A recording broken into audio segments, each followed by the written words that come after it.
मैं चाहूँगा कि अपनी मटेरियल आप अपनी आवश्यकता के अनुसार डेवलप करें। टिक बॉक्सिंग अप्रोच को बंद कीजिए आप, कि जिसने भी जो भी एडवाइस कर दिया, आप उन सब को लेकर के इकट्ठा करने में जुड़ जाते हैं और उसके बाद आप एक मटेरियल को ही इकट्ठा करके इतनी सारी मटेरियल ले लेते हैं कि you start imploding under the weight of your own material.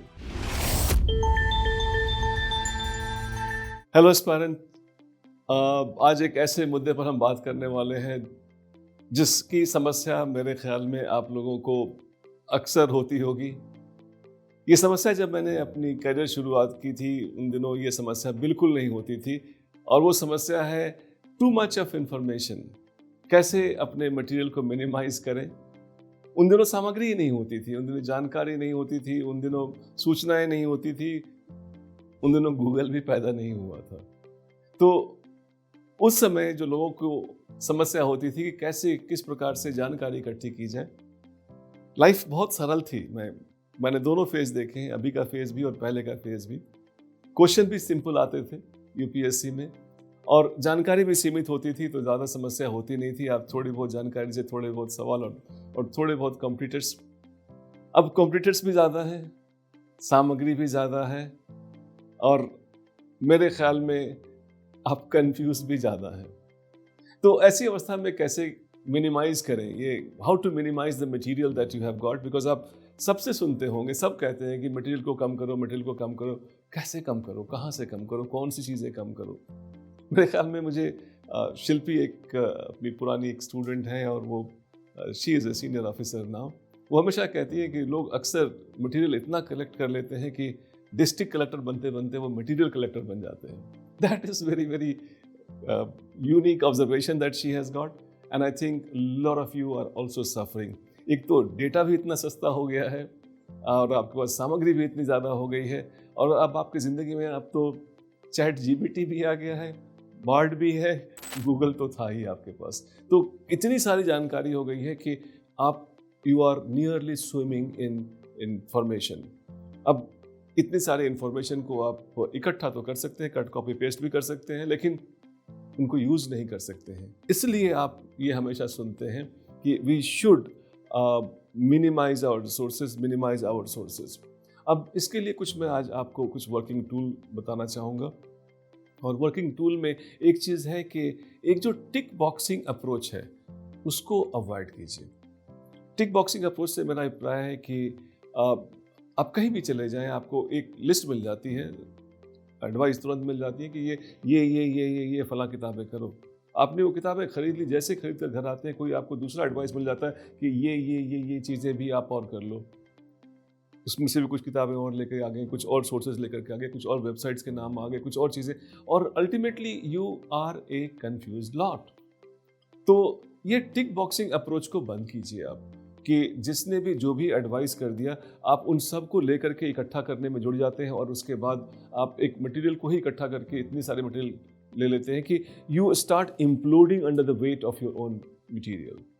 That is something which is very serious. मैं चाहूँगा कि अपनी मटेरियल आप अपनी आवश्यकता के अनुसार डेवलप करें। उसके लिए मैं चाहूँगा कि आप अपने सिलेबस और प्रीवियस ईयर क्वेश्चन के सहारे अपनी एक मटेरियल की लिस्ट बनाएं, और उस मटेरियल की लिस्ट के अंदर मैं चाहूँगा कि आपको ये पता होना चाहिए कि मुझे इस सिलेबस के इस पोर्शन में आए हुए ऐसे प्रश्नों के लिए ये चीज़ जानकारी चाहिए मुझे, और उनको इकट्ठा कर दें, उनसे नोट बनाएं। नोट बनाना बहुत ज़रूरी है, because note will only be the one that you can revise several times. इसके लिए हमने एक अलग वीडियो बनाया है, नोट मेकिंग की टेक्निक क्या होगी, क्या होना चाहिए, उसके सारे आप उसको अलग से देख लें। लेकिन मैं आपको ये बताना चाहता हूँ कि अगर आपने सिलेबस और प्रीवियस ईयर क्वेश्चन को समझ करके अपनी मैं ये वर्ड दोबारा बोल रहा हूँ, अपनी आवश्यकता के अनुसार मटेरियल का सिलेक्शन कर लिया है, तो उस मटेरियल के सिलेक्शन को आप यूज़ करें, ना कि एक वल्नरेबल इंसान की तरह जिसकी तरफ से जो एडवाइस और जो भी चीज़ें बता दी गई वो सबको खरीद करके उन पर टिक बॉक्स लगाएं कि ये भी कर लिया, ये भी कर लिया, ये भी कर लिया, ये भी कर लिया। क्योंकि आप उतनी गहराई के साथ वो नहीं कर सकते हैं अगर सारी लिस्ट को आपने अपना रखा है तो। और एक चीज़ और भी बताना चाहूँगा, आप अपनी कैपेसिटी देखें, आप अपने पास कितना टाइम है वो देखें।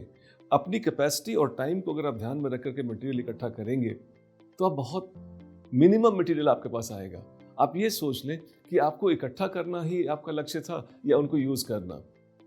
अब ज़रूर ये ध्यान रखें कि आपके पास कितने घंटे बचे हैं। हाँ, मैं सही बोल रहा हूँ। कितने घंटे बचे हैं एग्ज़ामिनेशन तक, उसमें क्या-क्या काम करना है आपने। आपने नई चीज़ें पढ़नी है, उनका मल्टीपल रिवीजन करना है। रिवीजन के लिए हमने एक अलग से वीडियो बना रखा है, उसका भी लिंक मैं उपलब्ध करा दूँगा इसके अंदर, आप उसको ज़रूर देखें।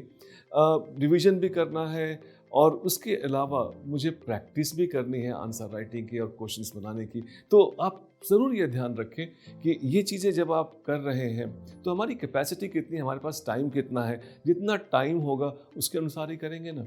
अगर आपने टाइम के हिसाब से मटेरियल इकट्ठा करना शुरू किया तो ध्यान रखें आपका मटेरियल अपने आप ही बहुत कम हो जाएगा। नॉर्मली हमने मटेरियल के हिसाब से सोचना शुरू किया था, इसलिए मटेरियल बहुत ज़्यादा हो गया। लेकिन जब हम टाइम को लगा कर देखेंगे कि इस इतने पेज के लिए इतने घंटे चाहिए, इतने घंटे तो है ही नहीं हमारे पास, तो खामखा क्यों इकट्ठा करें हम। I think this is one tool I would really like you to use before you collect some more material. तो आप मटेरियल का अपने आप ही कम हो जाएगा। इसके अलावा मैं चाहूँगा कि जो भी मटेरियल का आपने जो संग्रहण किया है, इकट्ठा किया है, वो एक फाइनल लिस्ट नहीं होना चाहिए। I would like you to every test, after every test you should look back at resources that you have got. और उसमें लगेगा आपको कि कुछ ये फालतू की चीज़ें मैंने इकट्ठी कर रखी थी, इससे तो क्वेश्चंस भी नहीं आते हैं, इनकी ज़रूरत भी नहीं है, तो खामखा मैंने क्यों इकट्ठा कर रखा है। तो टेस्ट देने के बाद निजी तौर पर अपने मटेरियल का एक बार एडिटिंग करो। और बहुत सारी मटेरियल संभवतः आपको ज़रूरत नहीं होगी, उनको छोड़ सकते हैं, और जो मटेरियल आपको ज़रूरत होगी उनको बना के रख सकते हैं। और कोशिश ये रहे बेटा कि आप ना छोटे छोटे शॉर्ट नोट्स बनाएं। और वो नोट्स जैसे मैंने बताया आपको एक अलग एक टेक्निक है, उस नोट्स के अंदर आपने बना रखा है तो आपका मटेरियल हमेशा मिनिमम रहेगा। क्योंकि आप पूरी की पूरी मोटी मोटी किताबें आप बार बार रिवीजन नहीं कर सकते, और बार बार रिवीजन नहीं किया तो आपने जो पहली बार पढ़ा था वो भी बेकार था। एंड मैं चाहूँगा कि जब भी अगर आप भविष्य में कुछ भी सोर्स जोड़ना चाहते हैं, कुछ भी मटेरियल जोड़ना चाहते हैं, तो आप ये देख लें कि क्या वो मेरे लिए ज़रूरी है क्या। आई मीन सिलेबस से कनेक्ट करता है और क्या मेरी ज़रूरत को पूरा करता है। और अगर वो ज़रूरत को पूरा नहीं करता, सिलेबस से कनेक्ट नहीं करता है, किसी ने अपनी इच्छा के अनुसार, अपनी समझ के अनुसार आपको रेकमेंड कर दिया है, तो ज़रूरी नहीं है कि उसको आप इकट्ठा कर लें। क्योंकि मल्टीपल रिवीजन बहुत ज़रूरी है, और मटेरियल अगर ज़्यादा होगा तो मल्टीपल रिवीजन नहीं होगा, एंड मटेरियल का रिवीजन नहीं होगा तो यूज़ नहीं होगा। कोशिश ये रहे कि आप अपने आप से ये भी एक प्रश्न पूछ लें कि क्या मैं इस मटेरियल के बिना पास कर सकता हूँ क्या। और अगर आपको लगता है कि हाँ, इस मटेरियल के बिना मैं पास कर सकता हूँ, तो कभी भी उसको अपने आसपास मत आने दें। नॉर्मली मैं बताना चाहता हूँ कि आपको एक लूप ऑफ रिवीजन बनाना होगा, और उसके लिए मटेरियल को आप डेफिनेटली अलग करते जाएं।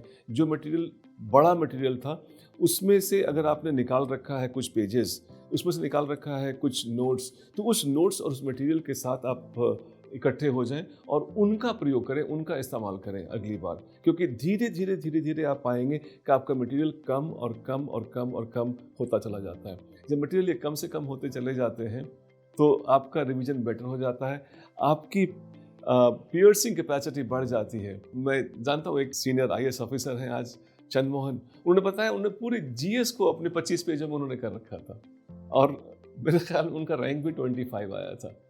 और बड़ा ही मैं उनसे ऐसे मजाक के तौर पर उनसे बोल रहा था कि अगर आपने इसको थोड़े और कम पेज कर लिए होते तो रैंक आपका बहुत ऊपर जाता। शायद वो भी हंस रहे थे, बोल रहे थे कि हाँ, अगर मैं इसको संभवतः अगर 10 पेज में कर लेता तो मेरा रैंक 10 आ जाता। This is what is the important of keeping minimum information. अगर आपने इन्फॉर्मेशन को मिनिमाइज कर रखा है, मिनिमल इन्फॉर्मेशन आपके पास है, तो उसकी पियर्सनेस बढ़ जाती है, उसकी पियर्सिंग कैपेसिटी बढ़ जाती है, and your ability to use that at multiple places that enhances।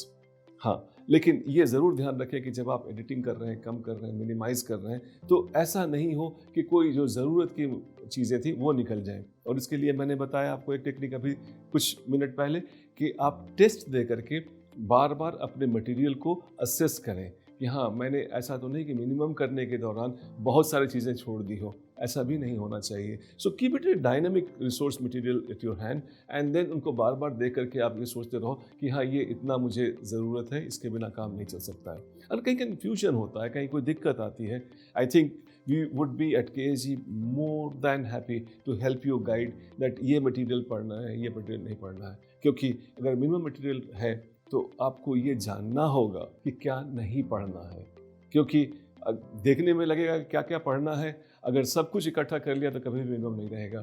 तो KSG will be happy to guide you कि क्या आपको नहीं पढ़ना है।